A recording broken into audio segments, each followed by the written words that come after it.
Hello दोस्तों, अन्यवासेयो। आज के वीडियो में हमारे साथ हैं मेरे पुराने हिंदी स्टूडेंट जिनको मैंने बहुत पहले हिंदी पढ़ाई थी, जुनही ली। उनसे आज हम उनके बारे में थोड़ी बात करेंगे कि उनका हिंदी में उनकी रुचि कैसे हुई और भारत में उनकी रुचि कैसे हुई और भारत के बारे में वो क्या सोचते हैं। इन सब बातों पर आज हम जुनही ली से बात करेंगे। तो सबसे पहले जुनही ली, नमस्ते। आपको बहुत बहुत धन्यवाद कि आपने अपना समय दिया। मुझे पता है कि अभी आपके लिए बहुत महत्वपूर्ण समय है क्योंकि अभी यूनिवर्सिटी के एग्ज़ाम्स होने वाले हैं, एंट्रेंस के, और आप फाइनल ईयर में हैं, 12th में। तो बहुत बहुत धन्यवाद आपको अपना समय देने के लिए। तो सबसे पहले आपसे मैं कहूँगा, रिक्वेस्ट करूँगा कि आप अपने बारे में कुछ बताइए। सबसे पहले आप कोरियन में अपना परिचय दीजिए और फिर हिंदी में अपने बारे में थोड़ा बताइए। 네, 안녕하세요. 저는 서울에 있는 하나고등학교를 다니는 이준희라고 합니다. 지금 고등학교 3학년이고요. 초등학교 5학년 때부터 세띠시 선생님과 함께 힌디어를 배우고 있습니다. ओके, 감사합니다। नहीं तो तो फिर हिंदी में? हाँ, अभी आप हिंदी में आप थोड़ा सा ब्रीफली अपने बारे में बताइए। हाँ, बिल्कुल। नमस्कार, मेरा नाम जुनही ली है और मैं सियोल में हाना अकेडमी सोल में पढ़ रहा हूँ और मैं अभी 12th ग्रेड का हूँ। मैं प्राइमरी 5th ग्रेड से सतीश जी के साथ हिंदी सीख रहा हूँ। धन्यवाद। धन्यवाद। अच्छा, आपको याद है कि हमने हिंदी पढ़ना साथ में शुरू कब किया था? कब मैंने आपको पढ़ाना शुरू किया था? मुझे जहाँ तक याद है कि आप उस समय मिडिल स्कूल में थे, आप बहुत छोटे थे उस समय। एक्चुअली मैं प्राइमरी स्कूल में था और मैंने एक हिंदी फिल्म देखा जिसका नाम, छोटे थे उस समय। हाँ, जिसका नाम स्लमडॉग मिलियनेयर था और उसको देखने के बाद मुझे हिंदी में बहुत इंटरेस्ट हुई और उसके बाद मैं इंडियन कल्चर में बहुत इंटरेस्ट था और हिंदी पढ़ते पढ़ते मैं हिंदी गाने, हिंदी फिल्में और उनमें बहुत इंटरेस्ट हुआ और हाँ, उसके कारण मैंने हिंदी बहुत पढ़ी। यानी कि मेरे साथ हिंदी पढ़ना शुरू करने से पहले आपने खुद से हिंदी पढ़ने की कोशिश की थी?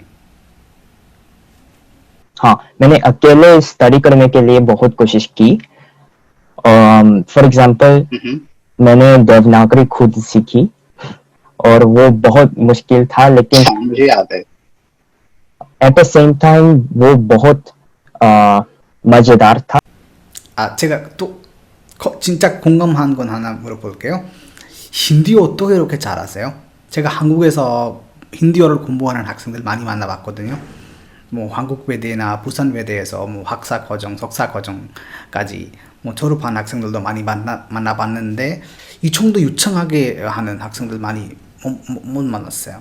그래서 어떤 비밀 공부 방법이 있나요? 딱히 비밀이라고 하기보다는 계속 꾸준히 힌디어를 공부했던 것 같아요. 저는 아까 또 말했다시피 인도 영화, 노래, TV 그런 게 되게 좋았거든요. 그래서 그런 거를 계속 공부하다 보니까 저절로 새로운 단어를 알게 됐고 또 저절로 리스닝 실력이 늘었고 그러면서 네네. 어느 정도 힌디어가 유창해지고 또 선생님이 계셨잖아요. 그래서 선생님과 함께 연습하고 그러다 보니까 말하는 실력도 어느 정도 늘었던 것 같아요. 감사합니다. 한국어로 준비된 힌디어 공부 자료는 온라인 많지 않잖아요. 뭐 네이버나 다음에 검색해도 조그만 기본적인 기초 공부 자료가 나오는데 뭐 문법이나 이런 거는 좀 잘 설명되어 있는 자료는 거의 없잖아요. 사전 같은 것도 많지 않고 혼자 공부할 때 아니면 뭐 나중에 복습하고 있는데 뭐가 이해가 안 될 때 그럴 때는 어떻게 공부하셨어요? 일단은 시중에 파는 책 같은 걸로 최대한 공부를 했어요. 그래도 뭐 구어체에서 쓰는 표현이나 아니면은 뭐 되게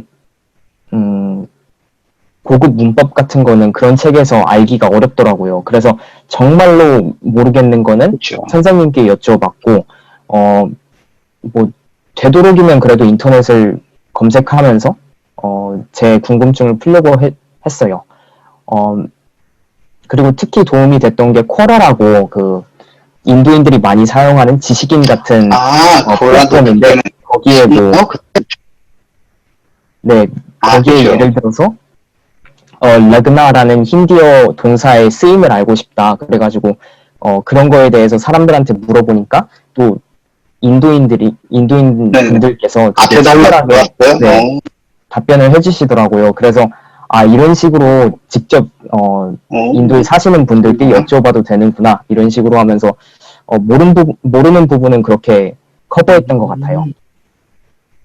저도 몰랐네요. 이런 방법도 있는지. 그때는 고란 그렇게 큰 사이트도 아니었고, 이제는 그래도 좀, 정말 큰 사이트이고, 뭐, 사용자들도 많은데, 그래도 이제는 더 쉽지 않을까 그런 생각이 드네요. 그리고 한국에서 출판되어 있는 힌디어 교과서, 힌디어 책 같은 경우에는 그런 책은 보실 때 뭐가 좀 부족하다. 이거는 좀 이렇게 돼 있었으면 좋겠다. 이런 생각이 든 적이 있어요. 네, 전반적으로 책들을 보면은 되게 친절하게 설명이 되어 있어요. 그 점은 되게 좋고요. 그리고 인도 문화를 어떻게 한국인들한테 친절하게 그리고 자세히 설명할지 되게 고민한 게 느껴졌어요. 그런데 조금 아쉬웠던 점은 아무래도 좀 표현이 문어체스럽다거나 아니면은 요즘에는 잘 안 쓰는 그런 표현들이 적혀 있어서 그런 점이 좀 아쉬웠고요. 특히 인도 사람들이 아무래도 영어를 많이 사용하다 보니까 영어 표현 같은 게 뭐 중간중간에 많이 섞이기도 하는데 네, 한국어로 된 힌디어 교재를 보면은 다 너무 힌디어만 써가지고 표현을 하니까 오히려 약간 어색하게 들릴 수 있다는 그런 느낌이 들었어요. 그건 맞아요. 저도 지금 생각해 보면은 하나만 생각이 났는데, 뭐, school라는 단어가 영어로 있잖아요. 근데 힌디어는 거의 99% 정도 사람들은 그냥 힌디어로 school라는 단어 그냥 그대로 불러요. 그대로 사용해요. 근데 여기 한국에 나와 있는 힌디어 책들 보면은 뭐 비드얄레 약간 산스크리트어식 그런 단어가 비드얄레로 나와 있고, 그리고 선생님은 인도에서 그냥 식샥 티처 이 정도 하는데 거기는 아ധ്야박이라는 좀 무거운 단어가 나와 있고, 그걸 인도에서 만약에 말하면은 외국인이 특히 말하면은 사람들이 진짜 어색하게 좀 볼 것 같아요. 그런 단어들이 좀 많이 나와 있는 것 같아요. 그런 표현들도 많이 나와 있고. अच्छा मुझे ये भी पता है कि आप एक बार भारत गए हैं घूमने के लिए, तो आपको भारत कैसा लगा जाकर? ओवरऑल आपका एक्सपीरियंस कैसा था, अनुभव कैसा था आपका? मुझे भारत बहुत अच्छा लगा। जाने से पहले मैंने भारत के बारे में बहुत कुछ पढ़ा और मैं वहां जाके चेक करना चाहता था कि कि मैं सच में अच्छा पढ़ा या नहीं। और वहां जाके मैंने देखा कि एक्चुअली ताजमहल और जहांगीर महल और वही वैसे वाले हेरिटेज साइट्स बहुत ज्यादा हैं। और वो मुझे लगता है कि वो नेशनल म्यूजियम ऑफ इंडिया था दिल्ली में, और वहां जाके मैंने बहुत ट्रेजर्स ज्वेलरी वो बहुत खूबसूरत थे और मुझे बहुत इम्प्रेस हुआ। और मुझे लगा कि इंडियन लोग बहुत रिलीजियस हैं और बहुत मुझे लगता है कि बहुत फेथफुल हैं, और I think that's what sets Indian people apart from other people in other countries. और हाँ, बहुत अच्छा था। और हाँ, 인도 어디 가세요? 어떤 도시 방문하셨어요? 델리, 아그라, 자이푸르, 바라나시, 카주라오 갔었어요. 인기 있는 도시는 거의 다 많이 가보셨네요. 그 중에서 방문했던 도시 중에서 제일 마음에 들었던 제일 좋은 도시, 다시 가보고 싶은 도시는 어디가였어요? 저는 사실 바라나시에 다시 가보고 싶어요. 왜냐하면은 바라나시. 바라나시는 좀 너무 사람이 많고 복잡하고 약간 좀 더럽기도 하고 그렇지 좀 않았어요? 약간 좀 버리버리한 저는 그런 사실 바라나시에 가기 전에 되게 좀 걱정이 됐어요. 아무래도 성지이다 보니까 전국에서 인도인들이 몰려들 거고, 그리고 좀 너무 복잡하고 제가 가서 길을 잃을 수도 있고 뭐 그런 점들이 좀 걱정이 됐는데, 바라나시에 가서 두 번째 날에 아침에 해가 뜨는 거를 겐지스강에서 봤거든요. 근데 그 바라나시 가트라는 곳이 있잖아요. 가트를 바라보면서 해가 뜨는 걸 보니까 너무 멋있더라고요. 그래가지고 좀 사람이 많고 뭐 좀 복잡복잡하고 뭐 옛날 절들도 좀 많고 그래서 약간 분위기 좀 네, 그런 거는 맞지만 그 장면이 너무 인상 깊어가지고 바라나시에 꼭 다시 가서 해가 뜨는 거를 보고 싶어요. 한국에서 힌디어를 공부하는 학생들이 특히 쓰기 읽기 정도는 괜찮은데 문법도 괜찮은데 듣기 하고 말하기가 제일 어려워하는 것 같아요. 학생들이 말할 기회도 힌디어로 얘기할 기회도 없고 힌디어 듣기 자료도 뭐 좀 어려운 자료들 많은데 명과 보면 되는데 근데 약간 좀 쉬운 수준의 자료들은 좀 찾기가 어렵잖아요. 그런 학생들에게 주고 싶은 팁 같은 거 있나요? मुझे लगता है कि आजकल स्पीकिंग के लिए बहुत प्लेटफॉर्म्स अवेलेबल हैं.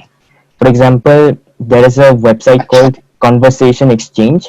वो आप इंटरनेट में खोज सकते हैं और अगर आप वहां जाते हैं तो आपको एक पार्टनर मिल सकते हैं और वो पार्टनर के साथ आप हिंदी बोलना प्रैक्टिस कर सकते हैं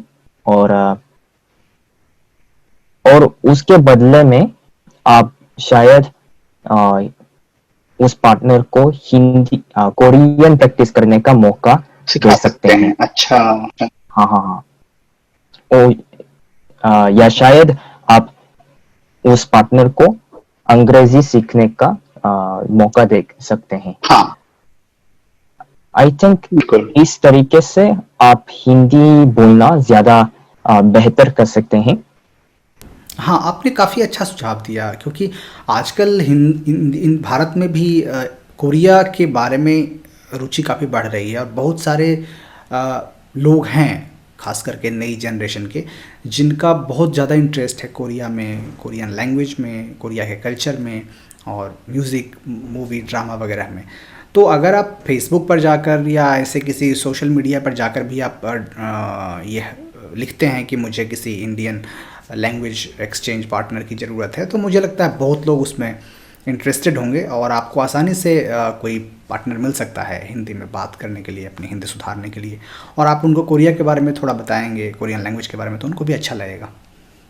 और मैंने देखा है कि आपका शायद हिंदी कहानियों में बहुत इंटरेस्ट है आपके. मैंने घर में देखा है कि रामायण की, महाभारत की, हिंदू माइथोलॉजी की बहुत सारी बुक्स हैं. तो आपका हिंदू बहुत अलग है जहाँ तक मुझे पता है कोरिया से. वो कोरिया में एक बहुत सारे देवताओं का, इतने सारे गॉड्स का कॉन्सेप्ट होना यहाँ से बहुत अलग है वो. तो उसमें कैसे आपकी रुचि हुई और क्या लगता है आपको उसके बारे में, क्या सोचते हैं हिंदू माइथोलॉजी के बारे में? कैसे इंटरेस्ट आपका हुआ? मुझे हिंदू का डाइवर्सिटी में बहुत इंटरेस्ट था क्योंकि वो कोरिया से बहुत अलग है. कोरिया में ट्रेडिशनल गॉड्स अब आजकल बहुत नहीं बहुत मना जाता है और मुझे लगा कि आजकल कोरिया में बहुत लोग एक देव या देवी को बिलीव करते हैं और शायद इंडिया का कैरेक्टरिस्टिक फैक्टर उसकी रिलीजन था. इसलिए मैंने हिंदू में बहुत इंटरेस्ट था और मैंने महाभारत और रामायण पढ़े, और वो उन दोनों स्टोरीज, कथाएं बहुत हेल्पफुल है हिंदी या इंडियन कल्चर सीखने में, क्योंकि जब इंडियन लोग बातचीत करते हैं तो रामायण या महाभारत के बारे में भी बहुत बात करते हैं, और महाभारत का, हाँ, उनसे एनालॉजी या बहुत metaphor रेफरेंस लेते करते हैं हैं। उसको। हाँ, रेफरेंस बहुत करते हैं, और उसके कारण मुझे लगता है कि महाभारत और रामायण को जानना बहुत महत्वपूर्ण है। ये बहुत ही इम्पोर्टेंट पॉइंट आपने बताया है, जो मुझे लगता है कि आ, मैं बहुत इम्प्रेस्ड हूँ कि बहुत एज ए फॉरेनर आपने कैसे उस पॉइंट को समझा कि भारत के अगर आपको कल्चर को, वहाँ के लोगों के साइकी को समझना है, कैसे लोग सोचते हैं, कैसे समाज वहाँ का फंक्शन करता है, तो आपको रामायण जैसी कहानियों को, महाभारत जैसी कहानियों को, उन ग्रंथों को समझना ज़रूरी है, क्योंकि उनको समझ कर के ही आप बेहतर तरीके से भारतीयों की जो संस्कृति है और समाज है उसको बेहतर समझ सकते हैं। तो एक विदेशी होने के बावजूद भी आपने इतनी गहराई तक समझा उसको, उससे मैं बहुत ज़्यादा इम्प्रेस्ड हूँ। भारत की फ़िल्मों में भी काफ़ी इंटरेस्ट है आपका, मुझे पता है कि आपका बॉलीवुड फिल्में काफ़ी देखी हैं आपने, और आप तो जनरली कोरियन लोगों से मैं बात करता हूँ जब, तो उनको बॉलीवुड की फिल्में और वहाँ के जो गाने और डांस बहुत फनी लगता है, क्योंकि यहाँ के हिसाब से वो बहुत अलग है। ओवर बॉलीवुड के बारे में क्या कहना है? मैं स्ट्रेंज नहीं कहूँगा उनको, लेकिन उनको यूनिक कहूँगा और बहुत डिफरेंट, अलग कहूँगा। और मैं बॉलीवुड फिल्म्स इसलिए पसंद करता हूँ क्योंकि बॉलीवुड फिल्मों की कलर्स बहुत सुंदर हैं, और मुझे लगा कि वो बॉलीवुड का स्ट्रेंथ है। और मैंने अलादीन जैसे हॉलीवुड फिल्म्स भी देखी, लेकिन in terms of colours I think there is no match for Bollywood. Overall मुझे लगता है भारत एक बहुत कलरफुल देश है, कलर्स को पसंद करने वाला देश है। तो आप कहीं भी जाएं तो आपको अलग अलग रंग दिखते हैं। अगर आप यहाँ जैसे कोरिया में आए, तो अगर आप खांगनाम, म्योंगडोंग जैसी भीड़ भाड़ वाली जगहों में जाते हैं तो अजीब लगता है कि सभी लोगों ने वाइट, ग्रे, ब्लैक कलर के कपड़े पहन रखे हैं, सब एक जैसे लगते हैं। जबकि भारत में अगर आप किसी जाएं ऐसी भीड़ भाड़ वाली जगह में, तो आपको काला, नीला, पीला, हरा, गुलाबी सब तरह के रंग आपको मिलेंगे, बहुत ही कलरफुल आपको दृश्य मिलेगा। तो हाँ, वो मुझे भी लगता है कि थोड़ा सा रंगों का है वो, और उसका हमारे सोचने पर प्रभाव पड़ता है, हमारे मूड पर प्रभाव पड़ता है। कोई एक चीज़ ऐसी आप बताना चाहेंगे कि आपको लगता है कि कोरिया में, भारत में वो चीज़ ज़्यादा बेहतर है और कोरिया में वैसा होता तो ज़्यादा अच्छा रहता, ज़्यादा अच्छा लगता, कोई एक पॉइंट? मुझे लगता है कि इंडिया में पार्टी कल्चर बहुत डेवलप्ड हुई है, और हाँ, बहुत फेस्टिवल्स हैं और बहुत सेरेमोनीज हैं, और मुझे लगता है कि वैसे सेरेमोनीज एंड ओकेजन्स लोगों को इंजॉय करने का मौका देते हैं। लेकिन कोरिया में उतने सारे सेरेमोनीज नहीं हैं, और मुझे लगता है, और अगर है तो बहुत पॉपुलर अभी तक नहीं है। और मुझे लगता है कि अगर हम हमारे ट्रेडिशंस और पार्टी कल्चर और वगैरह वगैरह को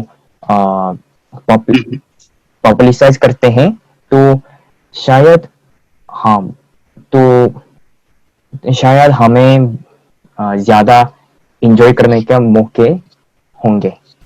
हाँ, भारत में पर्व त्यौहार जो हैं बहुत ज़्यादा हैं, क्योंकि भारत में, कोरिया में जैसे आपका ये एक रेस है, थानिल मिंजोक बोलते हैं, लेकिन हमारे यहाँ अगर आप जाएँ भारत में तो बहुत सारे रिलीजन्स हैं, बहुत सारे कल्चर्स हैं, बहुत सारी भाषाएं हैं, क्षेत्र हैं अलग अलग, तो उसके हिसाब से सबके त्यौहार, फेस्टिवल सब अलग अलग हैं, तो कुल मिलाकर बहुत ज़्यादा फेस्टिवल्स हो जाते हैं। कोरिया में थोड़ा सा कम है उस हिसाब से, मुझे भी लगता है। सो अभी हम दोनों ने मिलकर, मैंने और जुनही ने मिलकर एक नई वेबसाइट शुरू की है। कोरिया में जो लोग हैं, कोरियन विद्यार्थी, कोरियन छात्र, उनको मदद करने के लिए। और हमारा प्लान है कि हम लगातार इस पर कोरियन हिंदी के बारे में बहुत सारा मटेरियल कोरियन में डालेंगे, जिससे कि कोरियन लोगों की हेल्प हो सके। और हमारे बहुत सारे प्लान्स हैं, तो मैं रिक्वेस्ट करूंगा कि अगर आपने वेबसाइट को नहीं देखा है तो उसको आप एक बार चेक कीजिए, और आपके कुछ भी सजेशंस हों, आपके कुछ भी सुझाव हो तो आप हमें भेजिए। अब मैं चाहूंगा जुन्ही कि एक बार आप जो हमारी वेबसाइट है वो हमने क्यों बनाई है और क्या प्लान है हमारा, उसके बारे में आप कोरियन में एक बार थोड़ा सा आप बताइए लोगों को कि वेबसाइट हमने क्यों बनाई है और क्या हमारे 네, योजना है उसके बारे में। 네. 저희가 종종 힌디어 책을 사면은 보통 뭐 좀 오래된 표현이나 아니면 어색한 표현들을 볼 수 있는데요. 저희 웹사이트에서는 정말로 실용적인 표현만 담았고, 그리고 제가 힌디어를 배워봤으니까 한국인으로서 이러이러한 점들이 힌디어 배울 때 어렵구나, 그런 거를 되게 어느 정도 안다고 생각하는데, 이제 그런 거에 집중해가지고 이런 점은 어려울 수 있으니까 더 설명을 해주고, 저런 점은 저런 거는 이제 이런 거에 비유해서 설명하면 좋겠다, 이런 식으로 한국인의 입장에 맞춰서 좀 더 웹사이트를 만들어 보려고 했습니다. 그리고 언어를 공부하려면 재미있어야 되잖아요. 그래서 인도 문화에 대해서 어떻게 하면 더 쉽게 다가갈 수 있을지, 뭐 영화, 노래, 뭐 뉴스, 뭐 그런 거를 어떻게 하면은 더 쉽게 찾고, 어떻게 하면은 더 자기 수준에 맞는, 자기 레벨에 맞는 자료를 찾을 수 있는지, 그런 거를 함께 포스트해 보려고 합니다. 그리고 아직까지 저희 웹사이트를 보지 못하신 분은 꼭 웹사이트에 들르셔가지고 어떤 점이 개선됐으면 좋겠는지, 어떤 내용을 더 다루었으면 좋겠는지 커멘트를 달아주셨으면 정말로 감사하겠습니다. 그리고 구독해 주셨으면 정말로 감사하겠습니다. 네, 부탁드립니다. 그럼 마지막 질문이에요. आप आगे भविष्य में, फ्यूचर में कभी भारत जाना चाहते हैं, या भारत जाकर कुछ आप रहना चाहते हैं कुछ समय, या कुछ काम करना चाहते हैं, ऐसा कोई प्लान है आपका? हाँ, मेरा कुछ प्लान है, दो फिक्स नहीं है अभी तक, हाँ, लेकिन मैं अगर मुझे मौका है तो भारत फिर जाना चाहता हूँ और वहाँ मुंबई या बंगलोर जैसे शहरों में रहना चाहता हूँ। अच्छा। क्योंकि इंडिया बहुत जल्दी विकास हो रहा है, हाँ, और I think it's really dynamic, and उन चेंजेस को देखना, आई थिंक वो बहुत अच्छा होगा, महत्वपूर्ण अच्छा होगा, और मुझे कुछ प्राइड या इम्प्रेशन, अच्छे इम्प्रेशन भी देंगे। और बिल्कुल। मैं, हाँ, और मैं अपनी हिंदी इम्प्रूव करना चाहता हूँ, इंडिया वाले ज़्यादा देखना चाहता हूँ, मिलना चाहता हूँ, और मैं जानना चाहता हूँ कि इंडियन लोग अपने सोसाइटी के बारे में कैसे सोचते हैं, क्या सोशल इश्यूज हैं, उनके बैकग्राउंड में क्या है। मैं उन सबको डीपर जानना चाहता हूँ, ज़्यादा जानना चाहता हूँ, इसलिए मैं इंडिया में जाके एक बार रहना चाहता हूँ। मुझे लगता है आपकी हिंदी ऑलरेडी बहुत अच्छी है, और मुझे नहीं लगता कि इसमें इम्प्रूवमेंट बहुत ज़्यादा आप कर सकते हैं। ऑलरेडी काफ़ी अच्छा ही है, अच्छी है आपकी हिंदी। और मुझे लगता है कि अगर आप भारत में जाकर रहेंगे तो आप काफ़ी पॉपुलर रहेंगे भारतीय लोगों के बीच में, क्योंकि आपकी हिंदी काफ़ी अच्छी है। और थैंक यू। मुझे लगता है कि मेरा अगर एक और भी मेरे वेबसाइट है और यूट्यूब चैनल है जिस पर मैं भारतीय लोगों को कोरियन भाषा सिखाता हूँ। तो मुझे लगता है कि वो लोग भी इस वीडियो को देख करके काफ़ी पसंद करेंगे। और आगे भी मैं चाहूँगा कि हम लोग थोड़ी थोड़ी बात करें फ्यूचर में भारत के बारे में, कोरिया के बारे में, हिंदी भाषा के बारे में, कोरियन भाषा के बारे में। और मुझे लगता है कि सभी लोग, कोरियन लोग भी पसंद करेंगे उसे, और भारतीय लोग भी पसंद करेंगे। तो आगे भी हम मिलेंगे। आपका बहुत बहुत धन्यवाद जुन्ही, अपना समय देने के लिए। मुझे पता है कि अभी आपका स्कूल फिर से खुलने वाला है और बहुत बिजी हैं आप ऑलरेडी। तो बहुत बहुत धन्यवाद कि आपने समय दिया। कोई बात नहीं, it's actually my honour to be here. Thank you so much. 감사합니다। 감사합니다।